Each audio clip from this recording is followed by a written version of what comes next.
Las tres culturas, la bizantina, la cristiana occidental y la islámica, dieron lugar a expresiones artísticas, estéticas y religiosas muy distintas, aunque compartieron el común sustrato de Roma y las inevitables influencias recíprocas.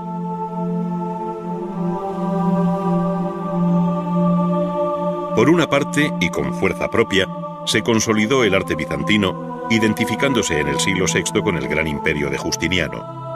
Su capital fue la antigua Constantinopla, conocida ahora como Bizancio, pero sus ramificaciones alcanzarían tanto el antiguo Imperio Romano de Oriente como más tarde las tierras de Rusia, sin haber dejado de influir en toda la cuenca mediterránea. La arquitectura, la pintura, el mosaico, el marfil, las artes decorativas y demás expresiones artísticas, excepto la gran escultura monumental, compusieron un todo armónico con personalidad propia que en el ámbito del arte religioso hubo de enfrentarse a las encarnizadas luchas entre los partidarios del culto a las imágenes y los iconoclastas.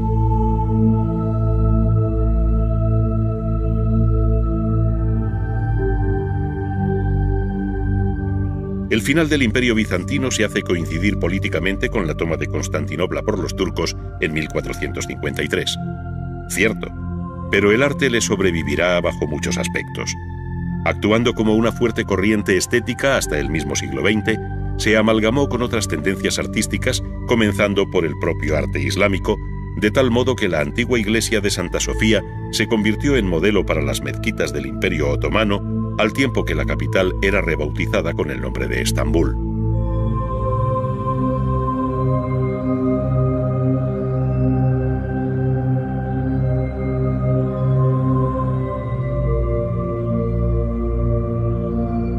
Por otra parte, el viejo Imperio Romano de Occidente fue testigo de las llamadas invasiones bárbaras y del perezoso despertar de una Europa que se fue afirmando sobre las antiguas divisiones administrativas romanas. Surgió así un mosaico de pequeños reinos, destacando la supremacía del Imperio carolingio, que se desintegró en manos de sus herederos.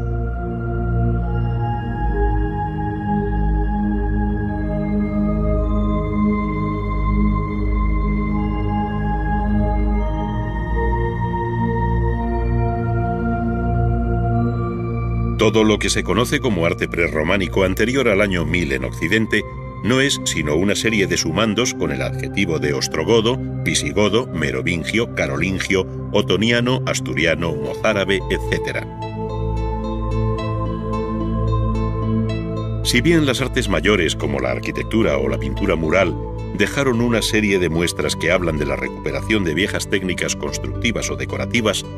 el arte prerrománico parece haber dejado lo mejor de sí mismo, lo más original, lo irrepetible, aquello que parece no haber tenido antecedentes tan bellos en el terreno de las artes decorativas que nunca artes menores.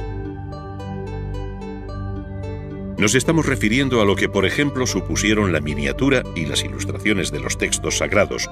o bien la belleza inconmensurable por su forma y técnica de la orfebrería prerrománica.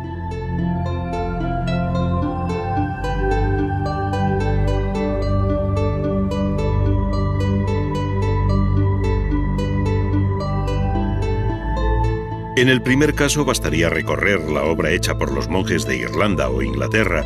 o por los mozárabes en España, para recrear una ideal y sublime biblioteca en la que la composición, el color y la representación de la figura humana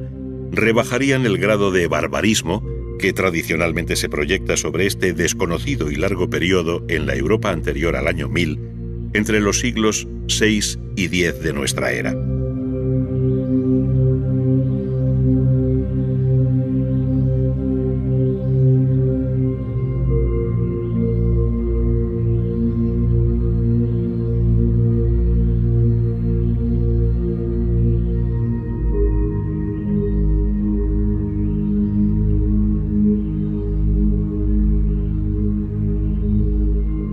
Dicho de otro modo, parece difícil concebir el gran arte románico de los siglos XI y XII sin ponderar debidamente el común esfuerzo de la Europa prerrománica. Sus complejos antecedentes parecen esconderse tras la sorprendente abreviatura del nombre de Cristo, al comienzo del Evangelio de Mateo, conocido como el Libro de Kells, o en el fascinante repertorio formal que recoge el libro de Lindisfarne, donde la simétrica disposición de sus motivos decorativos de muy arcano origen, traducen un excepcional sentido de la composición y del color.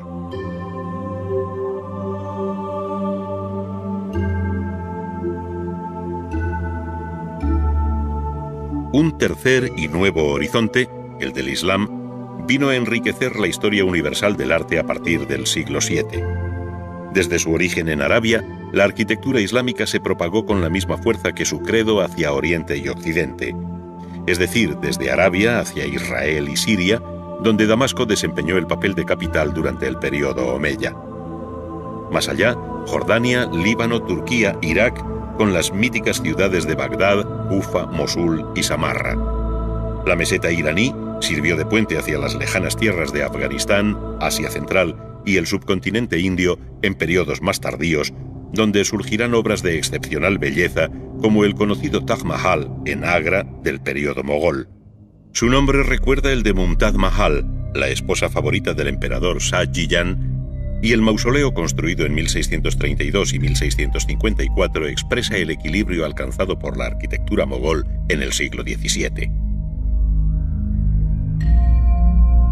Desde la Meca y hacia Occidente, el arte islámico recorrió todo el norte de África, desde Egipto hasta Marruecos, a través de Libia, Túnez y Argelia, dejando a su paso sobrios ribats, venerables mezquitas, hermosas medinas, alcazabas, ciudades fortificadas de monumentales puertas, ricos palacios, madrasas, tumbas y un sinfín de tipologías que hicieron más atractiva la historia de la arquitectura.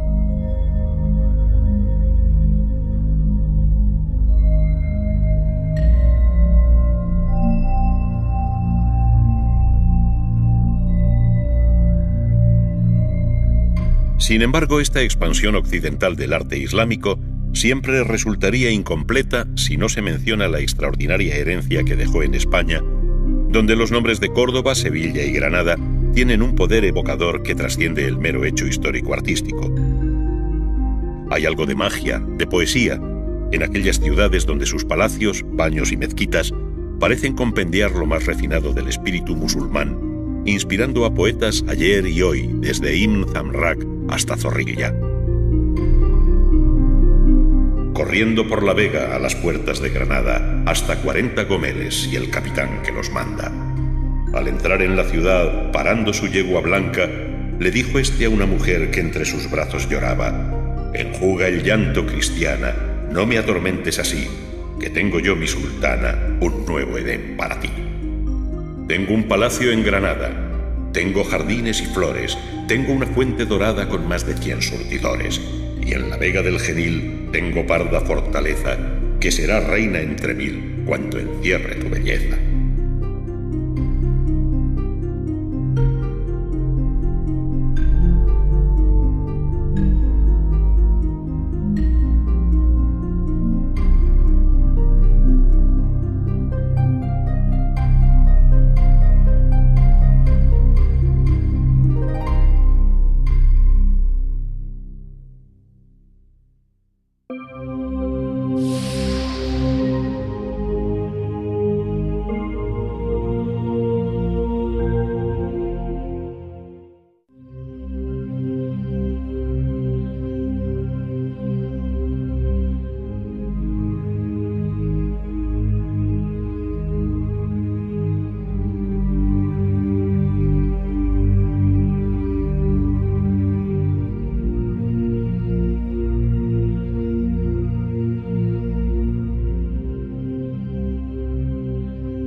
La formación del arte bizantino está estrechamente ligada a las vicisitudes políticas que, arrancando del Imperio Romano en Oriente, con capital en Constantinopla, fraguaron bajo Justiniano en el siglo VI en el Imperio Bizantino.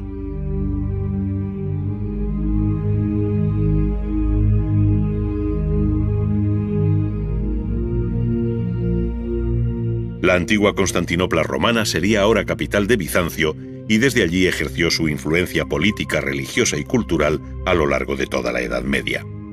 A la primera Edad de Oro de la época de Justiniano le siguieron otras etapas igualmente felices bajo las dinastías macedónicas, de los comnenos y finalmente de los paleólogos, es decir, desde el siglo IX al siglo XV.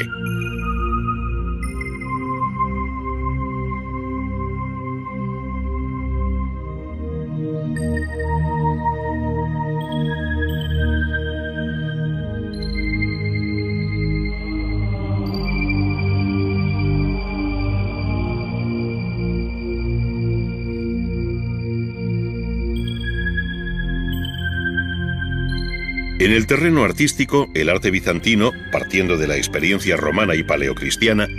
alcanzó una imagen propia bajo Justiniano y después, en los siglos XI y XII, influyó de un modo decisivo en el románico europeo, que imitó en sus iglesias y pinturas la riqueza y belleza de los modelos bizantinos. Por otro lado, buena parte del arte ruso hasta el siglo XVI y el mundo de los iconos son igualmente deudores de la estética bizantina.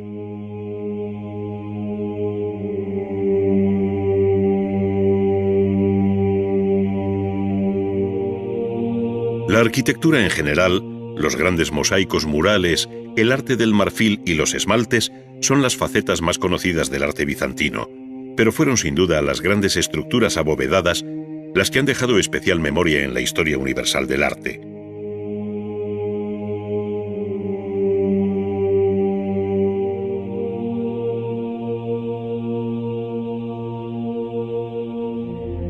Y entre aquellas, ninguna como la gran iglesia de Santa Sofía de Constantinopla, que resume el alcance del poder político y religioso de los años de Justiniano. Los conocimientos técnicos que hicieron posible semejante obra, debida a Antemio de Tralles e Isidoro de Mileto, ponen de relieve la supervivencia de los viejos focos de la cultura helenística, cuyos hombres, al servicio ahora del emperador de Bizancio, hicieron posible tal hazaña constructiva. Era el día 27 de diciembre del año 537 cuando se consagró el templo de Santa Sofía. Las obras habían durado tan solo 5 años y la tradición sostiene que al entrar Justiniano en el templo por la llamada Puerta Imperial, contemplando su imponente bóveda de algo más de 30 metros de diámetro, dijo en alta voz: «Salomón, te he vencido». Es decir, se sintió en aquel momento émulo y rival del rey Salomón, al que se debía el mítico y desaparecido templo de Jerusalén. Desde entonces, Santa Sofía no ha dejado de sorprender a cuantos la han visto, comenzando por el historiador Procopio, quien en los días mismos de Justiniano hizo la primera descripción de aquella maravilla. Según sus palabras, la cúpula no parecía estar construida de sólida mampostería, sino que daba la impresión de sostenerse desde el cielo por medio de una cadena dorada, debido a que la estructura de la cúpula presenta aberturas a cortos intervalos para que así las que se corresponden con las divisiones de albañilería se transformaran en canales de iluminación constante.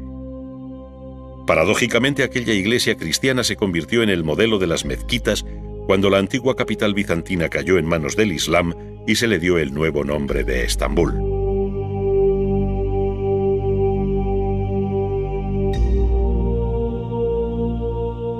Ningún otro templo pudo rivalizar entonces con Santa Sofía, ni se abordó jamás un programa tan ambicioso,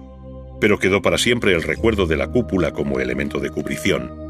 Así surgió un mundo de iglesias de planta cruciforme, inscrita en un rectángulo, sobre cuyos espacios crecieron cúpulas de mayor o menor desarrollo, sobre tambores o cuerpos de luz que iluminaban el interior. De este tipo son las antiguas iglesias de Theotokos Pamakaristos y Cristo Pantocrátor en Constantinopla, ambas del siglo XII. Los exteriores de este tipo de iglesias, con un inconfundible aparejo de piedra y ladrillo en cuyos muros se abren arcos de medio punto y en ocasiones peraltados, recuerdan el aspecto menos difundido de la arquitectura civil, de la que el mejor ejemplo conservado es el Palacio de Tekfur-Sarayi, o Palacio Imperial de Constantinopla, situado junto a la doble muralla de Teodosio.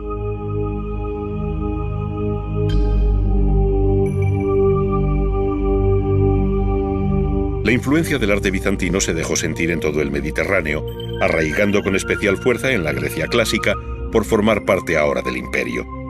Allí la vida monástica dejó un legado del mayor interés, tanto en lo referente a la arquitectura como en su decoración interior, pintada o en mosaico, conociendo un periodo especialmente brillante entre los siglos XI y XIII. Así lo confirman los frescos de la iglesia serbia de San Clemente, en Ocrida, firmados por Miguel Astrapas y Eutiquios en 1295.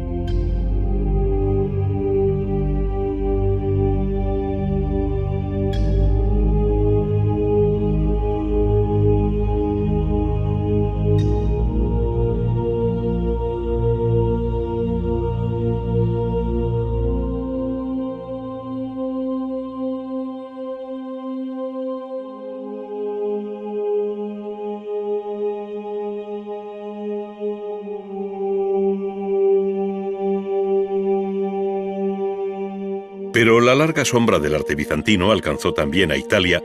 donde primero Rávena, en el siglo VI, como capital del Exarcado, y después Sicilia y Venecia, formaron parte de aquel imperio artístico. Iglesias como la de San Apolinar in Clase, de clara tradición basilical, o de planta centralizada como la de San Vital, ambas en Rávena, ponen de manifiesto aquella ligazón bizantina. Pero más allá de la propia arquitectura, la belleza de sus mosaicos, que cubren muros y bóvedas, delatan su ascendencia oriental tanto por el gusto por el color como por el modo de presentar su rica iconografía.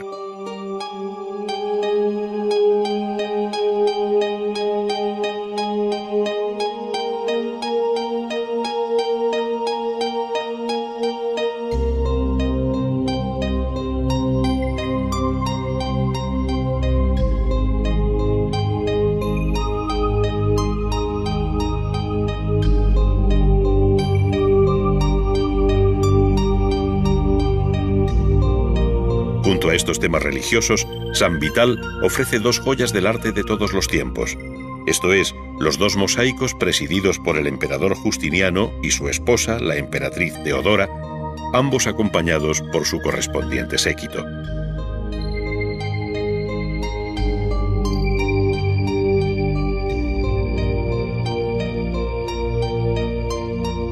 Esta ofrece un rico vaso de oro con pedrería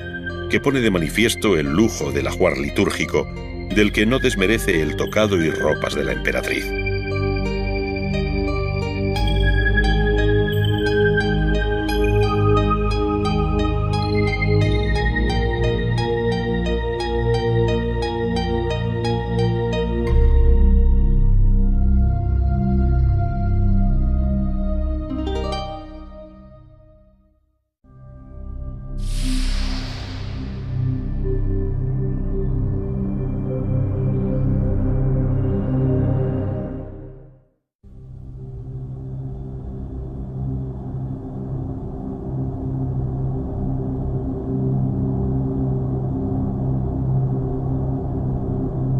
Pocos lugares en la tierra pueden concitar tantas emociones de índole religiosa para judíos, cristianos y musulmanes como la llamada explanada del Templo en Jerusalén. En este paraje vinculado a Abraham, Cristo y Mahoma, donde estuvo el Templo de Salomón, se levanta uno de los monumentos más significativos y antiguos del mundo musulmán, la Mezquita de la Roca. Su planta centralizada, de estirpe bizantina, rodea la cumbre del Monte Moria, sobre cuya roca visible desde el interior de la mezquita sitúa la tradición el sacrificio de Isaac y el ascenso del profeta al cielo. Pero no solo es la planta, sino sus alzados, columnas, capiteles, decoración y cromatismo en general, los elementos que hablan de la progenie bizantina de esta mezquita, que aunque renovada en el siglo XVI por los otomanos, mantiene viva la imagen de la obra que levantó el califa Abd al-Malik en el año 690. Distinta resulta la disposición de la mezquita al-Jama o mezquita mayor de Damasco, en Siria, capital de los omeyas. Hubo aquí un primer templo romano al que siguió un templo cristiano dedicado a San Juan Damasceno, hasta que en el año 709 el califa al-Walid I compró el lugar para levantar la actual mezquita. En el patio de abluciones, o Sahn, se levanta el tesoro sobre columnas romanas aprovechadas, mientras que la entrada principal a la nave mayor se reviste de bellos mosaicos cuyo concepto, arte y técnica ponen de manifiesto una vez más la deuda del primer arte musulmán para con lo bizantino. Caprichosas arquitecturas de frentes columnarios crecen en medio de un vergel donde las copas de los árboles rellenan el paño sin dejar espacios vacíos entre sí.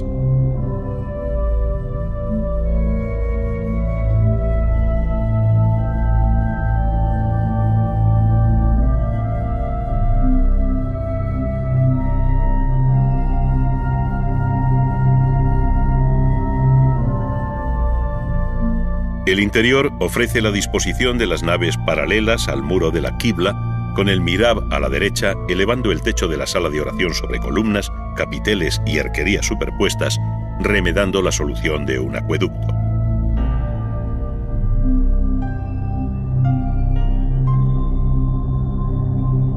Dentro de la arquitectura omeya, la mezquita de Córdoba señala su culminación, lo más depurado y original tanto en estructura como en decoración. Quedaron a un lado las influencias bizantinas para ofrecer soluciones de gran originalidad y belleza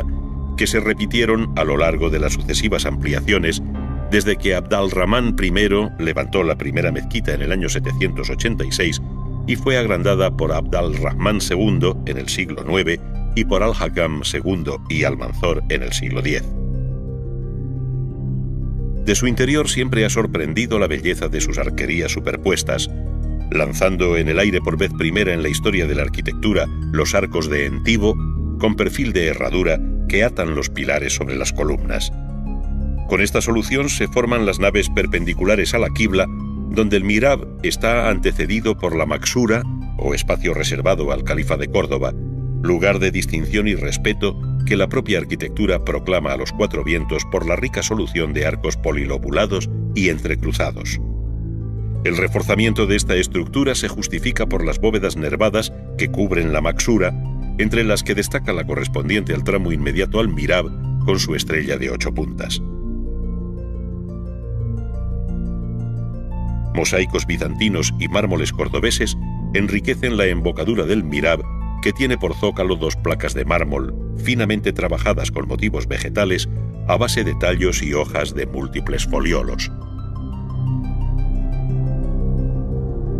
Otras muchas mezquitas del norte de África, desde Marruecos hasta Egipto, muestran las distintas soluciones de sus salas de oración, así como la erguida belleza de sus alminares, desde los que el almuédano llama a los creyentes para la oración.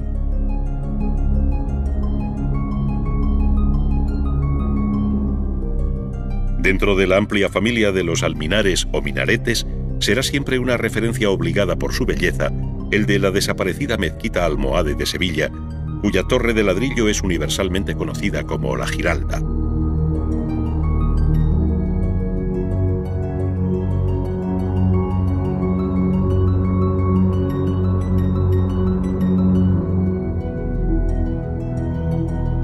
Entre las mezquitas más antiguas y sorprendentes por su sobriedad, tamaño y equilibrio de volúmenes, se encuentra la de Ibn Tulun, en el Cairo, que lleva el nombre del fundador de la dinastía, Ahmad ibn Tulun. Fue construida en 3 años, entre el 876 y 879, que corresponden a los años 263 y 265 de la Égira. Desaparecido el gran hospital, el palacio, las puertas y murallas que Ibn Tulun levantó en la nueva capital de Egipto, Al-Khatay, la mezquita Al-Jama es el único testimonio monumental que resta del breve periodo de la dinastía tulúnida que se independizó del califato abasí de Bagdad en el año 868. En medio de su gran patio se levanta la monumental fuente de abluciones que el sultán mameluco Lad-Din construyó en 1296, en sustitución de otra anterior inspirada en la de la mezquita de Samarra en Irak. Esta semejanza se explica por el origen iraquí de Ahmad ibn Tulun, nacido en Bagdad, y aflora de nuevo en el remate helicoidal del alminar, que aunque restaurado en el siglo XIV, recuerda efectivamente el caprichoso desarrollo en espiral de la mezquita de Al-Mutawakkil en Samarra.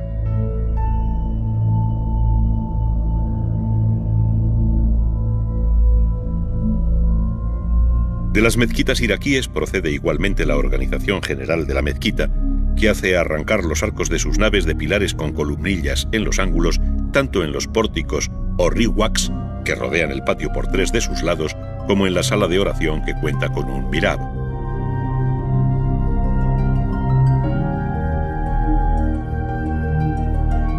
Todo ello hace pensar en que el autor de la obra debió de ser un maestro venido de Samarra, pues la decoración y estucos que guarnecen la arquitectura denotan análoga procedencia, haciendo de esta mezquita una de las más bellas de todo el mundo musulmán, aislada y protegida del mundo exterior por un muro o sillada.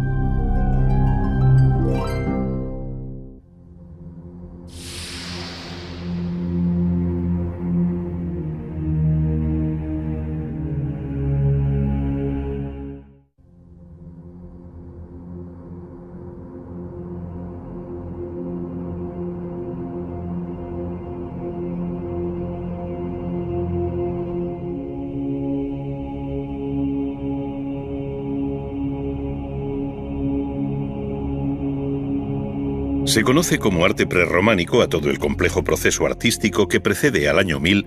y que corresponde en Occidente a la construcción política de la futura Europa medieval,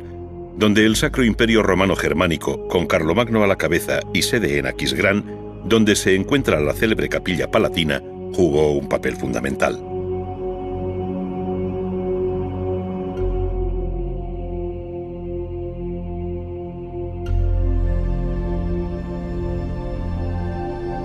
Sin embargo, sus raíces son muy anteriores y diversas, pues si bien se remontan al arte paleocristiano, por otro lado el arte prerrománico se vio influido tanto por la estética bizantina coetánea como por una nueva cultura que emergió en el horizonte de las civilizaciones, el Islam.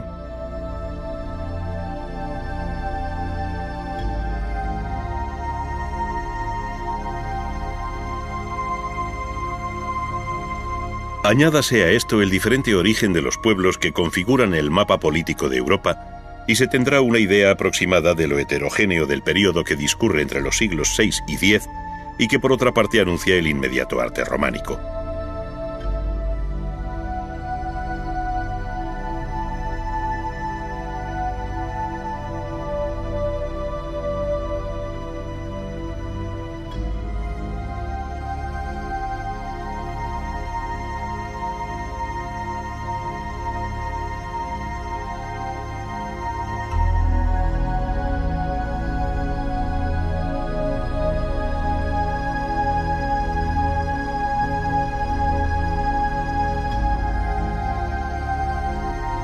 Baptisterios, criptas y pequeños templos testimonian aquella realidad múltiple en la que la arquitectura se despereza tras el hundimiento de Roma, intentando recuperar el pulso perdido.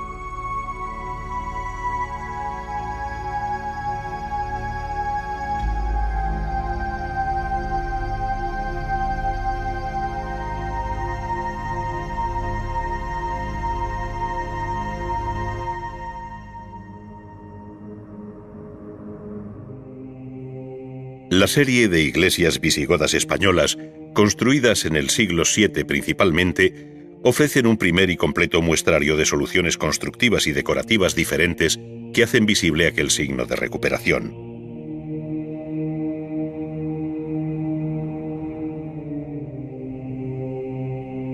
Sus dimensiones son modestas, sí, y evidentes las dudas surgidas en el modo de organizar el espacio. Pero los nombres de San Juan de Baños, San Pedro de la Nave o Santa Lucía del Trampal dejan patente una voluntad edilicia que quiere recuperar tanto la tradición y nobleza de las fábricas de piedra como el empleo de arcos y bóvedas. En sus arranques aparecen los primeros capiteles historiados, como en San Pedro de la Nave, donde David en el Foso de los Leones o el sacrificio de Isaac inician la rica tradición iconográfica de los capiteles medievales.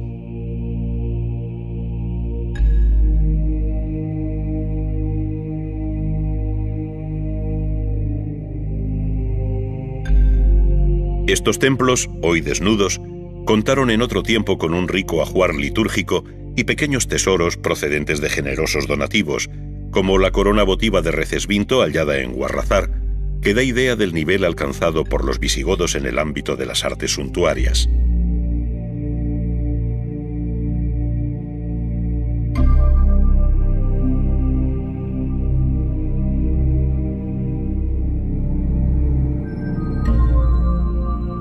Más tarde, en el siglo IX,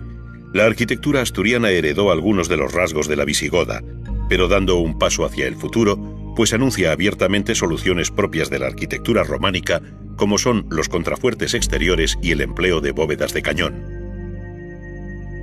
Algunas de estas iglesias asturianas conservan en su interior, y de modo excepcional, sus pinturas originales, ejecutadas al fresco en la mejor tradición romana.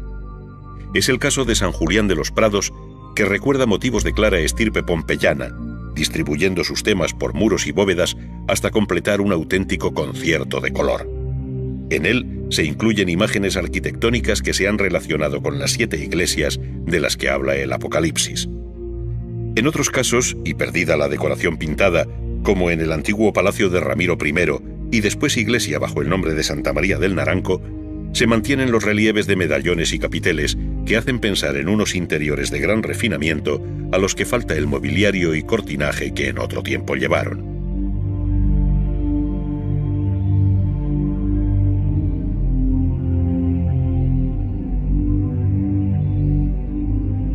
Las iglesias asturianas, a las que algunos estudiosos consideran abiertamente como protorrománicas, guardan también preciosos vestigios de la liturgia entonces vigente, como es el iconostasio de Santa Cristina de Lena. Otras añadieron una tribuna a los pies en su interior y un pórtico exterior en uno de sus costados, enriqueciendo paulatinamente aquellos edificios que ya en el siglo X se dan la mano con la primera arquitectura románica.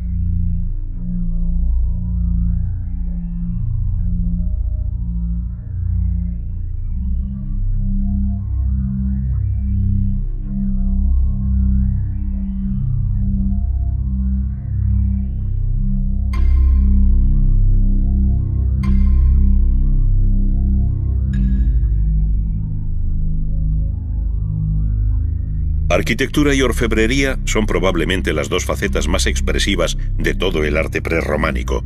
de tal manera que dentro de las iglesias asturianas hay que considerar la primitiva catedral de San Salvador de Oviedo, a la que pertenecieron la Cruz de la Victoria y la Caja de Ágatas, ambas de comienzos del siglo X.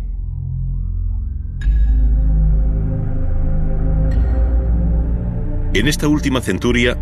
y como reflejo de la peculiar circunstancia que vivió la península ibérica en vísperas del año 1000, se debe señalar la existencia de un último episodio artístico conocido bajo el nombre de mozárabe, es decir, aquellas manifestaciones artísticas que, siendo cristianas, incorporaron formas de origen musulmán como efecto de su presencia en la península. El resultado fue una expresión ecléctica donde, por ejemplo, el arco de herradura, que ya habían empleado los visigodos con otro desarrollo, se convirtió en prueba evidente de aquella influencia. Algunas de las iglesias más notables de este momento, como la de San Miguel de Escalada, recuerdan el interior de una mezquita por la multiplicación de sus arcos de herradura, que perfilan incluso el iconostasio al fondo de la nave. Son los mismos que recogen las bellas miniaturas de los célebres beatos mozárabes, como el de Tábara, hoy en el Archivo Histórico Nacional de Madrid.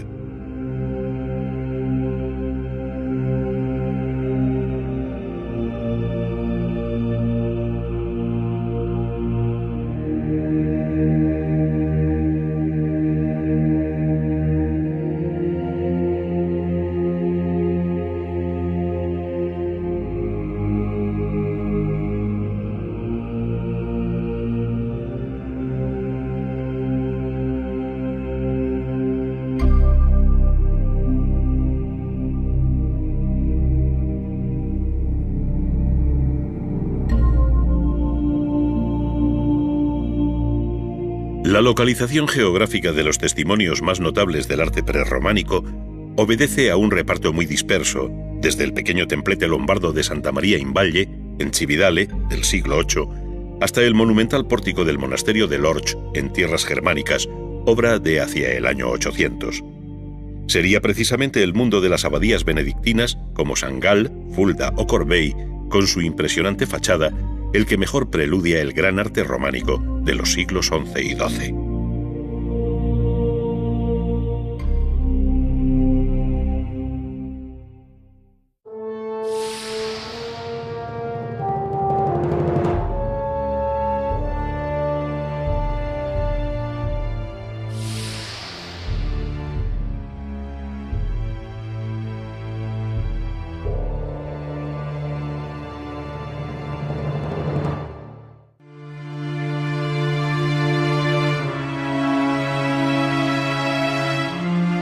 La primera y pensativa mirada del escultor parece proyectar sobre el bloque de piedra la imagen de la obra que no es todavía sino solo una idea. Luego vendrá su encaje general con un leve dibujo sobre cada una de sus caras. De un modo repentino y vencida la indecisión inicial, el maestro ataca la piedra con un cincel a fin de eliminar con enérgicos golpes el primer material sobrante. El propósito es reducir y ajustar el volumen pétreo al tamaño final de la figura, que en este caso será exenta, es decir, aislada de tal modo que podrá ser vista desde todos los ángulos posibles, a diferencia del relieve que solo ofrece una imagen frontal.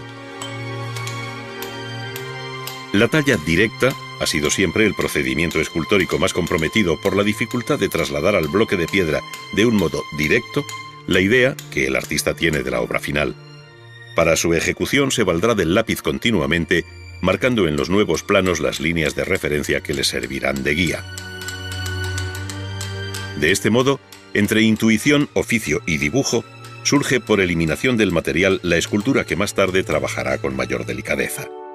De momento ataca la piedra, alternando cinceles de boca cortante con gradinas dentadas que dejan rugosos surcos, sin abandonar nunca el lápiz, sutil herramienta del verdadero artista. La ejecución de un boceto precede habitualmente a la labra de la piedra.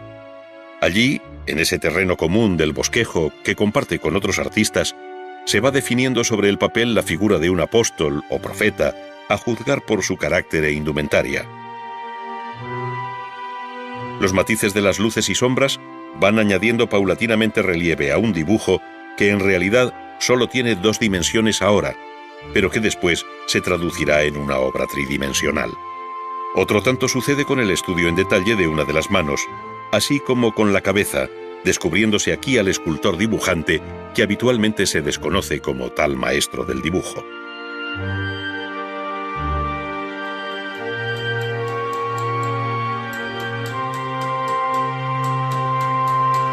Avanzada la obra para trabajarla en otras condiciones, el escultor la inclina ante su banco de trabajo, teniéndola a la mano en una segunda fase más delicada, en la que llevará a la piedra el modelado y los detalles anteriormente dibujados sobre el papel.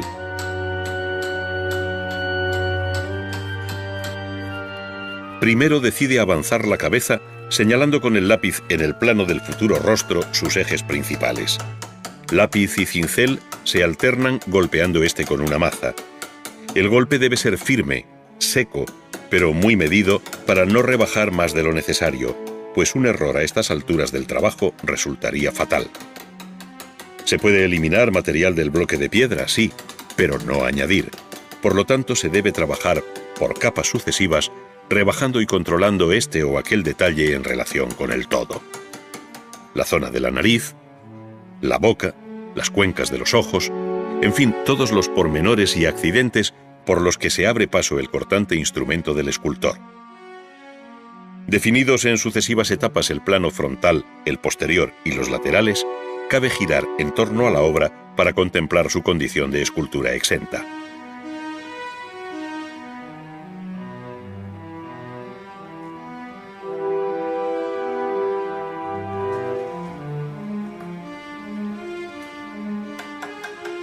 El proceso de la escultura, que ha reducido aquí el tiempo real de su ejecución,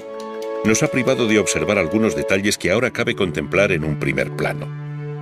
Sea, por ejemplo, el tratamiento de la mano que anteriormente se vio dibujar. El modelado incluye ahora su riego sanguíneo, por lo que el escultor rebaja aún más el dorso de la mano para dejar en relieve las venas que con una gubia y una escofina se realzan con gran realismo.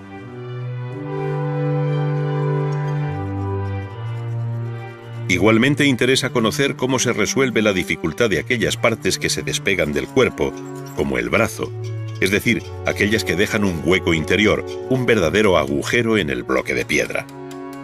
Para solucionarlo se arbitró ya desde antiguo un ingenioso instrumento llamado trépano o violín que permite horadar la piedra, facilitando así la posterior labor del cincel. Cada fragmento de la escultura requiere un tratamiento desigual, una herramienta distinta, una fuerza diferente, de tal modo que abandonando la prestada energía de la maza, se deja llevar la gubia por la simple presión de la mano.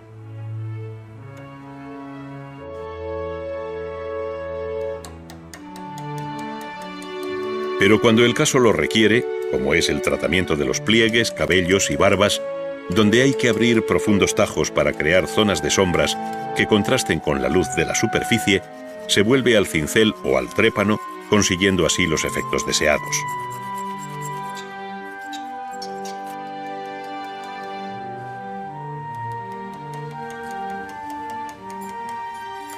Sucede lo mismo con las oquedades de las orejas cuando se apura esta zona parietal de la cabeza, a la que sigue el acabado del cuello, donde con una lija se va acariciando la superficie de la piedra caliza que cede fácilmente ante este abrasivo.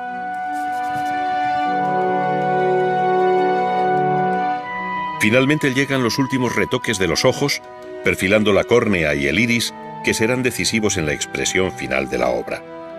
Cuanto más honda sea su huella, mayor alcance tendrá su mirada. En este sentido, el escultor debe poner cuidado en equilibrar su efecto y tratar los ojos como una unidad formal y expresiva. El repaso final de la superficie, que va a ser ya la piel de la nueva escultura, se hace de nuevo con la lija, cuyo ir y venir se detiene en aquel momento en el que el escultor entiende que su obra está acabada.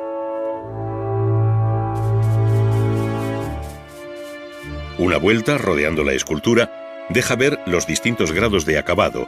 no ocultando, como escultura exenta que es, la presencia de un apoyo reservado desde el comienzo para asegurar su estabilidad, como tantas veces ocurrió en la estatuaria antigua.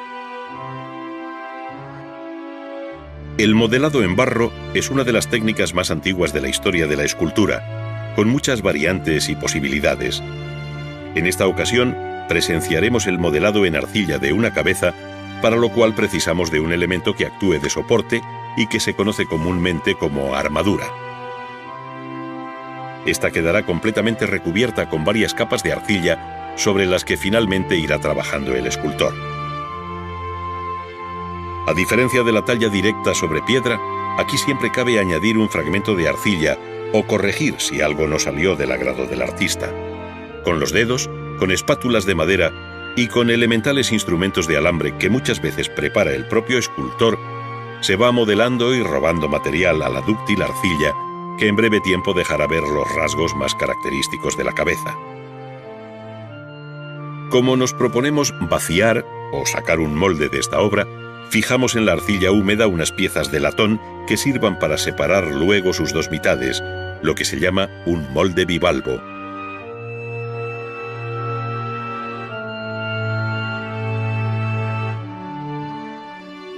Terminada la cabeza se blanquea con escayola muy diluida en agua a fin de que penetre bien por todos los resquicios,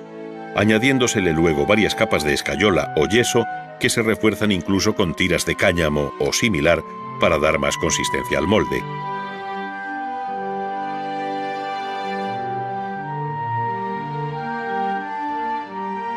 Una vez fraguada y endurecida la amplia envoltura que compone el molde general de yeso, se retiran las láminas de latón para separar sus dos mitades, mostrando cada una de ellas en negativo la cabeza de arcilla.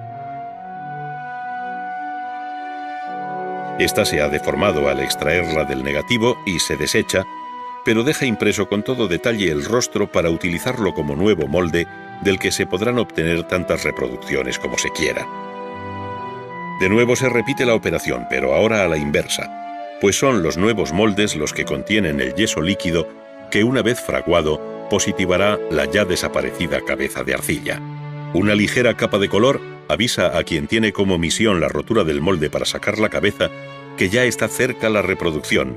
y como ahora solo interesa una, se destruye el molde, es decir, lo que se llama vaciado a molde perdido. La reproducción de una obra ha sido siempre una de las tareas más comunes en los talleres de escultura desde el mundo antiguo.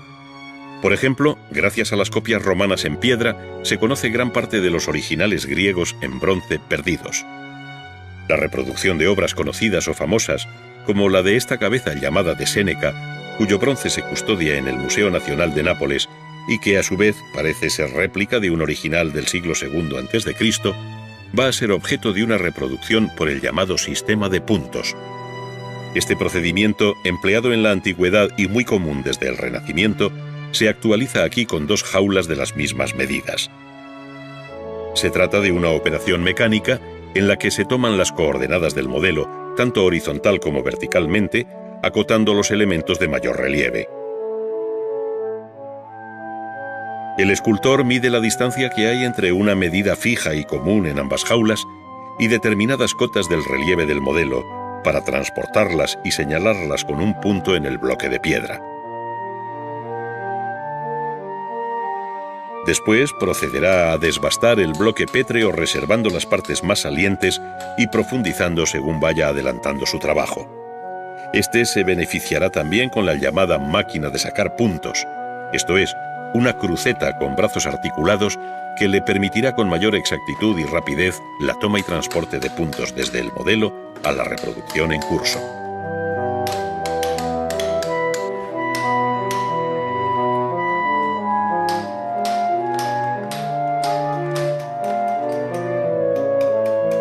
El éxito de la empresa residirá en la mayor o menor maestría del escultor, pues siendo una reproducción mecánica, queda sin embargo un amplio margen de acción, como cabe ver por el modo de trabajar. La definición del modelado, de la superficie entre puntos, no resulta tarea sencilla, y el escultor debe emplearse a fondo para mantener la mayor fidelidad posible con el modelo, multiplicando una y otra vez la toma de puntos, cuyas señales no es raro encontrar en reproducciones antiguas.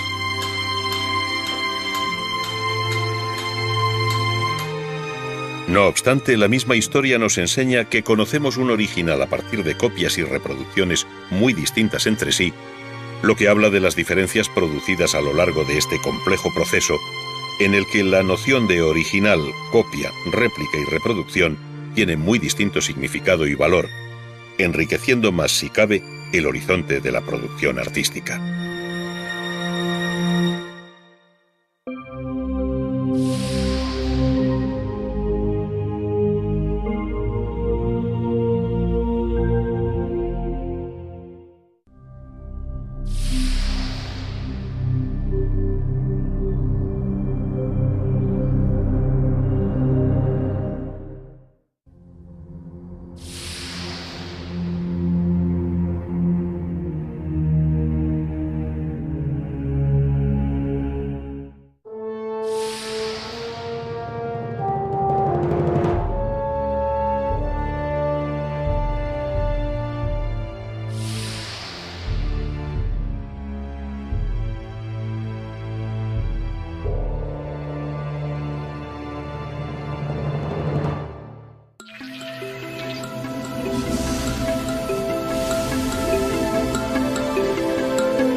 Bienvenidos a Ars Magna,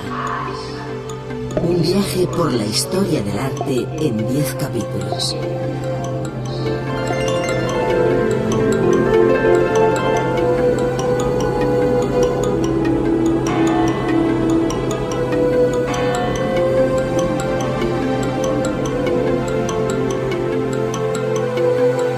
A través de sus contenidos podrán recorrer la evolución de las diferentes disciplinas artísticas, conocer el arte producido en los 5 continentes y descubrir las técnicas empleadas por pintores, escultores, artesanos y constructores.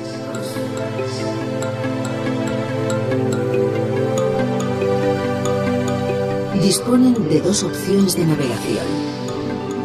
el acceso lineal, que permite visualizar los contenidos de cada disco sin interrupción alguna, y el modo interactivo, que posibilita la selección de secuencias audiovisuales en el orden apetecido.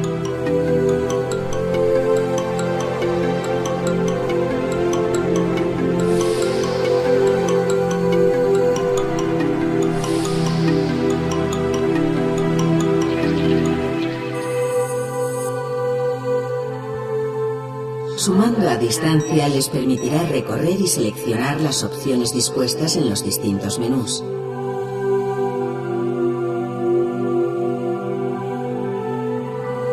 Interrumpir la secuencia elegida para acceder al menú o exposición audiovisual siguiente.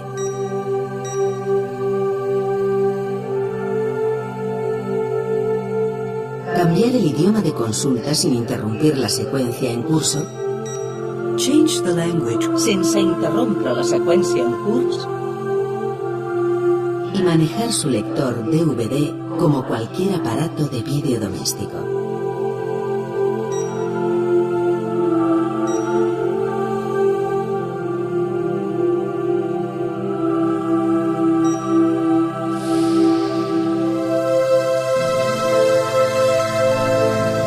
Les deseamos